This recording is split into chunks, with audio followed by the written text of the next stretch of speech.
So we're here with Jeremiah at the Wave stand, AES 2022. How's it going, Jeremiah? Good? Good, thanks.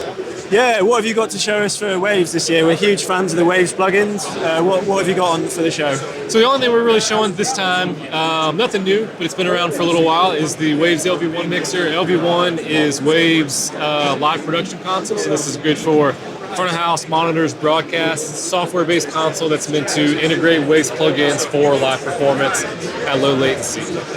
This is all operating on the SoundGrid platform, which is Waves audio over Ethernet protocol. So what we have here is we have a computer running the LV1 software. This is a 64-channel mixer. All of your inputs can be mono or stereo, so it's capable of up to 128 inputs. You've got 24 stereo auxiliary mixes, 8 stereo matrices, 8 stereo groups, 16 DCAs. As far as your physical mixer itself, this is a software-based mixer that's just running on a computer. But as far as how we interact with it, we have the option of either having a control surface, which is MIDI-based and just connects to the host computer over USB, or you've also got touchscreens.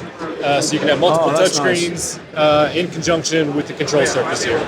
Excellent. And obviously the whole point of all this is to integrate Waves plugins for your live show. So we've got the full suite of Waves plugins that we can use on any input, any output, anything from EQ and compression down to pitch correction and feedback control.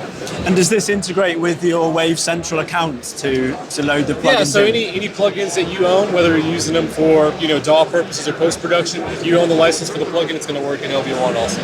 Okay, great. And in terms of hardware for Waves, is this something that you've done before? Is this like a new iteration? No, not really. As far as hardware goes, the components are going to be the SoundGrid server, so that's our DSP engine.